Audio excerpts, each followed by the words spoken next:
Oh, hey guys, thumbnail of this video is of Antonin Scalia accepting in 1986, the year of his appointment to the Supreme Court in the United States, unanimous consent or vote of the Senate, uh, the Italian Heritage Festival's Italian American Man of the Year award. In the picture, you also see late Senator Robert Byrd and then Mayor Al Cox, who's currently president of the Clarksburg Water Board. Antonin Scalia, close personal friends of Ruth Bader Ginsburg, a liberal, and he suggested Elena Kagan to be on the Supreme Court, and she eventually was. Although she's liberal and he's very conservative, he's seen as one of the most influential jurists in American history in the last 100 years or more. Recent Italian-American Men of the Year have been included Bubalot and Jimmy Marino. Now, I don't mean to diminish the accomplishments of either of those last two men, but it does show that the prominence of the star power of the Italian Heritage Festival has fallen a lot.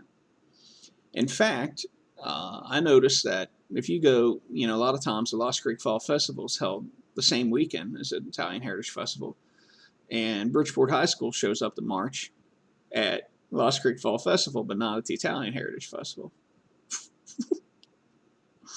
It's expensive. It's fallen on hard times, and it just doesn't get the kind of support it once did.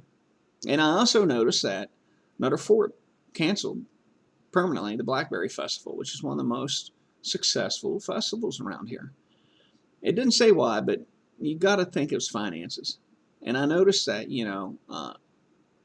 Senator Capito, I think, announced that she got them $1 million grant on Friday to replace sewer lines. That would be like $6 to $8 million. If Nutter Fort were the same size as Clarksburg. It's a huge amount of money for a town that size.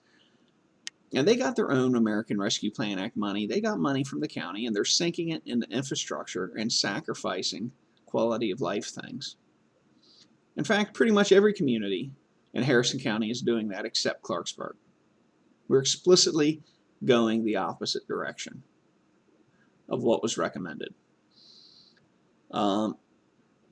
But regardless, the Lowndes Hill situation that was announced on WBOY, you're welcome, during the city council meeting suggests that whether they like it or not, they're going to have to spend the money on infrastructure.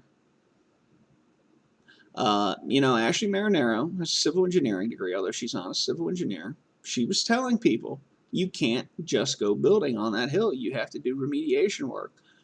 John Olivito lives up there and complained, you're draining water onto me. You've got to fix this.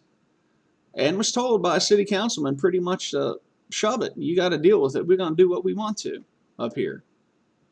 I've said it. People, when they were attacking Brett, said, who's this Perry McAtee? Well, he's the owner of a large local business.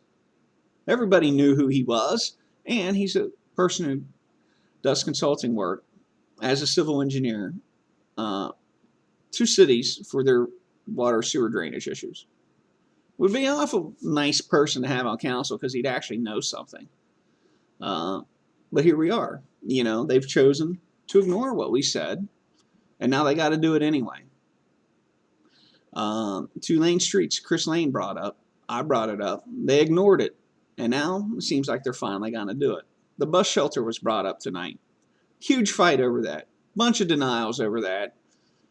And now they're wanting to put it back. It all could have been avoided. And should have been avoided. Because they're having to do it anyway. Have a good day. I'll holler at you later.